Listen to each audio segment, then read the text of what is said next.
যে ফিল্ম সম্বন্ধে ধারণাই নাই ও ফিল্মের চেয়ারে বসে রঙের কথা, অমুক কথা, তমুক কথা। সালমান সহ মেগাস্টার বলে নাই নিজেরে। এবার টাকলা ইকবালকে উচিত শিক্ষা দিলেন মনোয়ার হোসেন ডিপজল।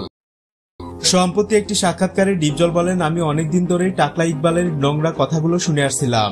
এইটা তো আমি নিউজ দেখতেছি, হলে দর্শকই নাই, হল মালিকরা কাঁদতেছে। তো এটা ভালো হয়েছে, হল মালিকদের একটা শিক্ষা হয়েছে। এই টাইপের কথা বলা ঠিক না আমি মনে করি। উনি যে টাইপের বিহেভ করে অত্যন্ত নোংরামি। বেশি বেশি লাফায়াত দিতে গেছে, ধরা রাখাইছে, আমি খুব খুশি হয়েছি। যার ফিল্ম সম্পর্কে কোনো ধারণাই নেই সে কিভাবে একজন চলচ্চিত্র নির্মাতা হয়, আমার মতে ওকে চলচ্চিত্র থেকে বের করে দেওয়া উচিত। তুফানও যা দেখছি, বরবাদও তা দেখছি, কারণ তাণ্ডবী দেখছি, একই জিনিস। কারণ ওর মতো মানুষ যদি চলচ্চিত্রে থাকে তাহলে ফিল্মের ক্ষতি ছাড়া কখনো লাভ আশা করা যায় না। কষ্ট কিন্তু ঘটাচ্ছে সিনেমা, কেন নাটক করবো না? সিনেমা তো হচ্ছে না। একজন চলচ্চিত্র নির্মাতা কতটা নিকৃষ্ট হলে বলতে পারে হল মালিকরা লস খাইছে, এতে আমি খুশি হয়েছি। আমি নিউজ দেখতেছি, হলে দর্শকই নাই, হল মালিকরা কাঁদতেছে।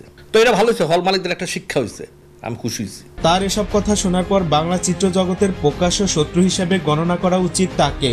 যে সিনেমা তার সঙ্গে 2 দিনের ভিতরে নাইমা যায়, তাহলে আর কিছু বলার আছে আমার? তিনি একজন দেশের মেগাস্টারকে প্রতিনিয়তই ছোট করে কথা বলে।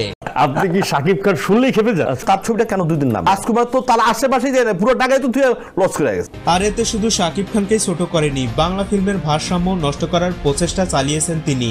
সালমান সহ মেগাস্টার বলে নাই নিজেরে, আর কাঞ্চন ভাই মেগাস্টার বলে নাই। লাভ তো দূরের কথা, চালানোরই তো কারো খবর নাই। কারণ একজন দেশের সবচেয়ে বড় তারকাকে হেয় প্রতিপূর্ণ করে কথা বলার কারণ হচ্ছে সে দেশের চলচ্চিত্র ধ্বংসের মূল কারণ।